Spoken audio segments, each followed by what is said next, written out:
বন্ধুরা, আগামী ১৬ই জুলাই ৩১শে আষাঢ় ১৪৩১ মঙ্গলবার উল্টো রথযাত্রার দিনটি গৃহস্থ বাড়ির জন্য অত্যন্ত গুরুত্বপূর্ণ একটি দিন।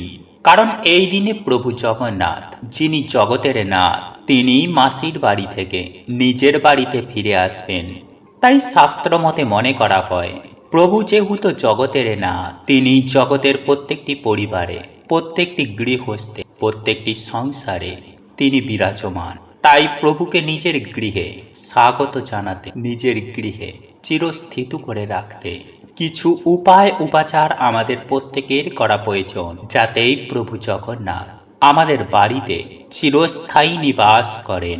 তাই স্বয়ং পরমেশ্বর ভগবান শ্রীকৃষ্ণ বলছেন যে এই দিনে যদি কোনো ব্যক্তি কোনো গোমাতাকে এই দুটি খাবার খাইয়ে দিতে পারে, তাহলে সেই ব্যক্তির জীবন থেকে সমস্ত রকমের দুঃখ কষ্ট, জ্বালা যন্ত্রণা, রোগ ব্যাধি, বাধা বিপত্তি, দারিদ্রতার একেবারে নাশ হয়ে যায়। শুধু তাই নয় বন্ধুরা, পরমেশ্বর ভগবান শ্রীকৃষ্ণ এও বলছে যে এই দিনে যদি কোনো ব্যক্তি তাদের ঠাকুর ঘরে সামান্য এই জিনিসটি এনে রাখতে পারে, তাহলে সেই ব্যক্তির জীবনেই তথা সেই পরিবারে আর্থিক উন্নতি হবেই হবে। হ্যাঁ বন্ধু, আপনারা বলতে পারেন ভগবানের আশীর্বাদে আপনারা রাতারাতি কোটিপতি হয়ে যাবেন।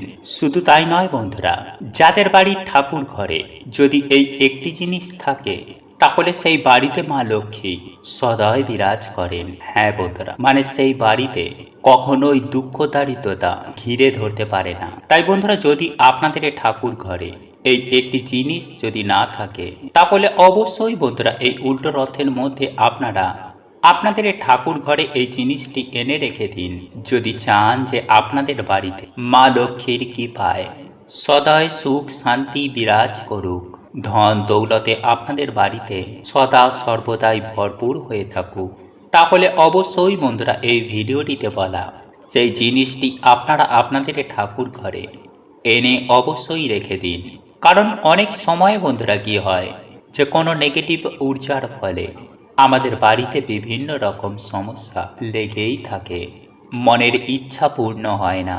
কিন্তু বন্ধুরা এই জিনিসটি এতটাই পবিত্র যে এই জিনিস বাড়িতে থাকা মাত্রই সেখানে কোনো রকমের নেগেটিভ এনার্জি বাস করতে পারে না, এবং মা লক্ষ্মী সেই বাড়িতে নিজে দৌড়ে আসেন।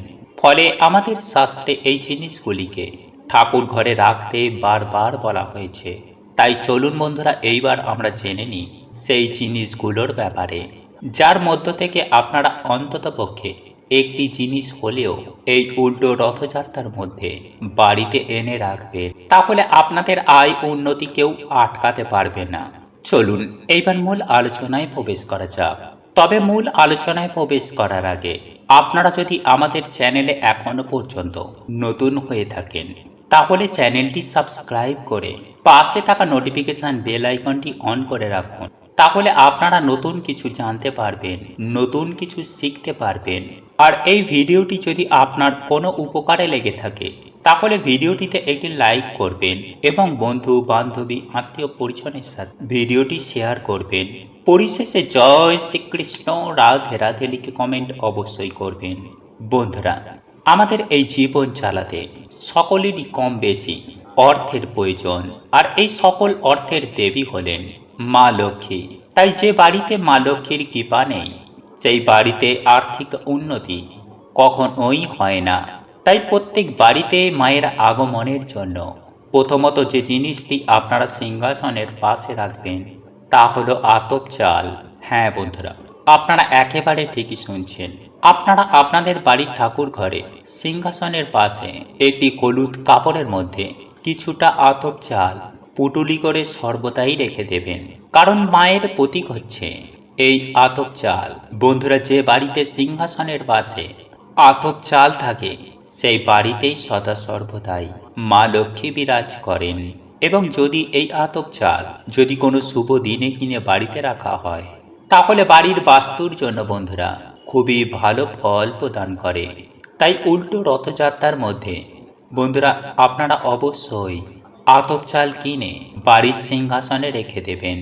নাম্বার 2, লক্ষ্মী কড়ি। বন্ধুরা, আপনারা প্রত্যেকেই জানি যে সমুদ্র মন্থনের সময় এই লক্ষ্মী কড়ি মা লক্ষ্মীর সাথে উঠে এসেছে। তাই বন্ধুরা এই লক্ষ্মী কড়ি মায়ের অত্যন্তই প্রিয়। তাই বন্ধুরা এই পবিত্র দিনে স্নান করে লাল বস্ত্র পরিধান করে 21টি আপনারা লক্ষ্মী কড়ি নেবেন।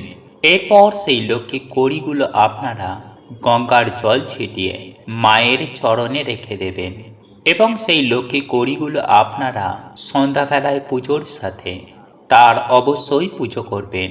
পুজো অর্চনা হয়ে যাবার পর আপনারা একটি লাল বা হলুদ কাপড়ের মধ্যে সেই লক্ষ্মী কড়িগুলোকে বেঁধে আপনাদের বাড়ির যে প্রধান দরজা রয়েছে সেই দরজার মাথার ওপর দিকে টাঙিয়ে দিন। কিন্তু বন্ধুরা এই প্রক্রিয়াটি করার সময় যেন আপনাকে কেউ না দেখে, এই বিষয়টি কিন্তু আপনারা একটু মাথায় রাখবেন। বন্ধুরা এই উপায় বা ক্রিয়াটি আপনারা যদি এই দিন সঠিক নিয়মবিধি মেনে পালন করতে পারেন তাহলে আপনারা বিশ্বাসও করতে পারবেন না যে আপনারা কি উপকারটাই না পাবেন। হ্যাঁ বন্ধুরা, এই উপায়টির ফলে বাড়ি থেকে যেমন বাস্তু দোষ দূর হবে, ঠিক তেমনই আপনাদের পরিবারে প্রচুর প্রচুর আয় উন্নতি হবে। বাড়ি থেকে ঝগড়া ঝামেলা দূর, পরিবারে সুখ শান্তি সমৃদ্ধি আবারও ফিরে আসবে। তাই বন্ধুরা এই উল্টো রথযাত্রার দিন অবশ্যই এই প্রক্রিয়াটি একবার করে দেখতে পারেন।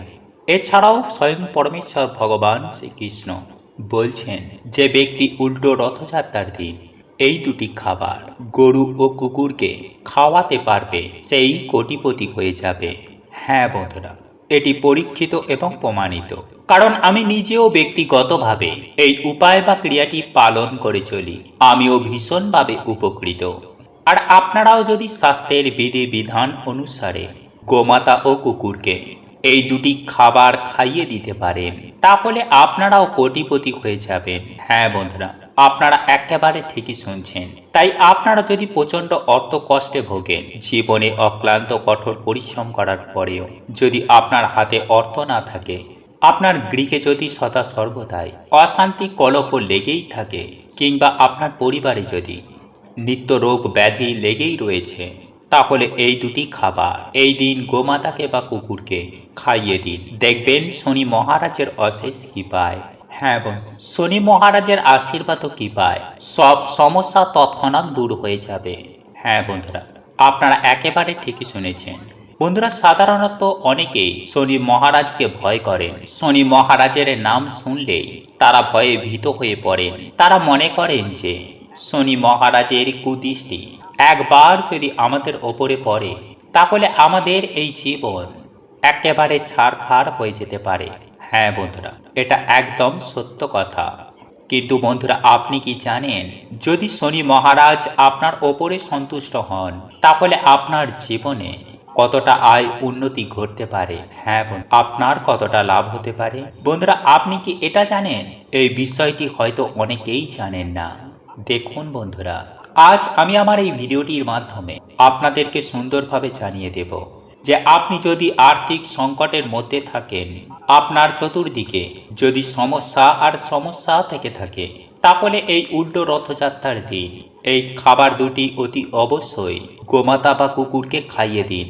তাহলে দেখবেন শনি মহারাজের কৃপায় আপনার দুর্ভাগ্য সৌভাগ্যে পরিণত হবেই হবে। বন্ধুরা মৎস্য পুরাণে শনি মহারাজকে জনহিতকর অর্থাৎ মানুষের কল্যাণের কাজে তাকেই সেখানে স্থান দেওয়া হয়েছে। তাই শনি মহারাজকে আপনারা যদি একবার সন্তুষ্ট করতে পারেন তাহলে অবশ্যই তার কৃপা দৃষ্টিও আপনারা সুনিশ্চিতভাবে পাবেন। তাই চলুন বন্ধুরা আমরা এইবার জেনে নিই যে কোন খাবার দুটি এই দিন গোমাতা ও কুকুরকে খাওয়ালে আর্থিক কষ্ট থেকে আপনারা মুক্তি পেতে পারেন। দেখুন বন্ধুরা, আপনি যদি চান আপনার জীবন থেকে চিরতরে আর্থিক সমস্যা দূর হয়ে যাক, তাহলে শনি মহারাজকে আপনাদের সন্তুষ্ট করতেই হবে। দেখবেন আপনার জীবনে যে কোনো মুহূর্তে যে কোনো সমস্যার খুব সহজেই সমাধান ঘটে যাবে। বিশেষভাবে আপনি যদি কোনো অর্থনৈতিক দিক থেকে সংকটের মধ্যে পড়েন তাহলে সেই সংকট থেকে আপনি প্রভুর কৃপায় আপনি তৎক্ষণাৎ উদ্ধার হয়ে যাবেন। তবে আজ আমি আপনাদেরকে যে খাবার দুটির কথা জানিয়ে দেব, এই খাবার দুটি অতি সহজেই আপনারা গোমাতা বা কুকুরকে খাওয়াতে পারেন।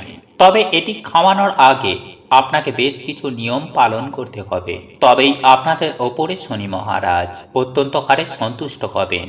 বন্ধুরা, পুরাণে কথিত আছে যে যে ব্যক্তি উল্টো রথযাত্রার দিন আপনি যখন বাড়ি থেকে বেরোবেন, তারপরে আপনি যদি কোনো অসহায় গরিব দুঃখী দুস্থ মানুষকে বা কোনো ভিখারিকে যদি দেখেন, আর সেই ব্যক্তি যদি আপনার কাছে যদি সাহায্য চাইতে আসেন, তাহলে আপনি কখনোই তাকে খালি হাতে ফিরিয়ে দেবেন না। সেই ব্যক্তিটিকে হতাশ করবেন না, কারণ ওই সময়টিতে আপনি যে ব্যক্তিটিকে দেখছেন, অর্থাৎ এই ধরনের অসহায় দিন দুঃখী ভিখারি, আপনি যদি এই দিন তাকে কোনো না কোনো কিছু সাহায্য করতে পারেন আপনার সাধ্য ও সামর্থ্য অনুযায়ী, তাহলে শনি মহারাজের কুপ্রভাব থেকে আপনি অতি সহজেই বাঁচতে পারবেন। কারণ আপনারা প্রত্যেকেই জানি যে শনি মহারাজ হলেন কর্মফলদাতা, আর আপনারা এটাও জানি যে দান ধর্ম পরম। তাই আপনি যদি এই দিনে এই রূপ ক্রিয়াটি করেন, তাহলে আপনার এই ভালো কর্মের ফলে শনি মহারাজ আপনার জন্য ভালো কিছু উপহার দেবেনই দেবেন। তাই বন্ধুরা, পৌরাণিক তথ্য অনুযায়ী এটি বর্ণিত করা হয়েছে। তাই আপনি কখনোই কোনো অসহায় গরিব দিনদুঃখী মানুষকে খালি হাতে ফিরিয়ে দেবেন না। যদি আপনার কাছে সাহায্য চাইতে নাও আসে, তবুও আপনি এগিয়ে গিয়ে আপনি অতি অবশ্যই আপনার সাধ্য ও সামর্থ্য অনুযায়ী সাহায্য করবেন। দেখবেন শনি মহারাজ আপনার ওপর অত্যন্তই সন্তুষ্ট হবেন। যাই হোক বন্ধুরা, এরপর দ্বিতীয়ত যে নিয়মটি আপনাদেরকে পালন করতে হবে তা হল, বন্ধুরা, আপনারা আপনার বাড়ির পার্শ্ববর্তী যে কোনো শনি মন্দিরের আশেপাশে যদি কোনো অসত্য গাছ থেকে থাকে, সেই অসত্য গাছের গোড়ায় অতি অবশ্যই কিছুটা পরিমাণ কালো তিল ও সামান্য পরিমাণে সরিষার তেল ঢেলে দিয়ে আসবেন। আর আপনাদের পক্ষে যদি সম্ভব হয়, তাহলে শনি মহারাজের যে কোনো মন্দিরে এই কালো তিল বা সরিষার তেল কিংবা কালো রঙের কোনো বস্ত্র আপনি এই দিন দান করে আসতে পারেন। আর যদি আপনি এই কাজটি উল্টো রথযাত্রার দিন করতে পারেন, তাহলে তো আর কোনো কথাই নেই। দেখবেন এর ফলে আপনার জীবনে পারিবারিক সমস্যা বলুন কিংবা আর্থিক সমস্যাই বলুন, এই সমস্ত কিছুই সমস্যা এক নিমেষেই দূর হয়ে যাবে। যাই হোক বন্ধুরা, এইবার আমি আপনাদেরকে জানিয়ে রাখি যে এই উল্টো রথযাত্রার দিন কোনো গোমাতা কিংবা কোনো কালো রঙের কুকুরকে আপনারা খেতে দেবেন। হ্যাঁ বন্ধুরা, এই দিন অতি অবশ্যই গোমাতাকে রুটির সঙ্গে আখের গুড় মিশিয়ে গোমাতাকে খাইয়ে দেবেন। তবে এখানে রুটি কিনে খাওয়াবেন না, আপনারা আটা কিনে নিজের হাতে রুটি তৈরি করবেন। আপনি যেমন পারবেন তেমনই তৈরি করুন, কিন্তু বানাবেন বাড়িতে। সেই রুটিতে গুড় মাখিয়ে নিজেদের মনস্কামনা জানিয়ে সেই রুটি রথযাত্রার দিন কোনো গোমাতাকে খাইয়ে দিন। ঠিক তেমনই কোনো কালো কুকুরকে আপনি রুটি আর মিষ্টি খাইয়ে দিন। এটি আপনার পক্ষে অত্যন্ত শুভ ফল এনে দেবে। হ্যাঁ বন্ধুরা, আপনার কল্যাণ হবে। আপনার জীবনে থাকা সমস্ত প্রকারের আর্থিক কষ্ট এক চুটকিতেই দূর হয়ে যাবে এবং প্রভুর কৃপায় আপনারা ধনধান্যে ফুলে ফেঁপে উঠবেন। আপনার জীবনে যদি ঋণের বোঝা থেকে থাকে, তাহলে সেই ঋণের বোঝা থেকেও আপনারা মুক্তি পাবেন। বন্ধুরা, আপনারা একটি বার বিশ্বাসের সাথে নিষ্ঠা ভক্তি ও আন্তরিকতার সঙ্গে আর রুটি আর মিষ্টি যদি গোমাতা আর কুকুরকে আলাদা আলাদা করে খাইয়ে দিতে পারেন, তাহলে আমি আপনাদেরকে কথা দিই 7 দিনের মধ্যে আপনাদের আর্থিক উন্নতি হবেই হবে। 7 দিনের মধ্যেই আপনারা অনুভব করতে পারবেন যে আপনার এই কর্মের ফলে আপনারা কতটা উপকৃত হয়েছেন। বন্ধুরা, এই কাজটি ছিল রথযাত্রার সবথেকে গুরুত্বপূর্ণ ও মূল কাজ।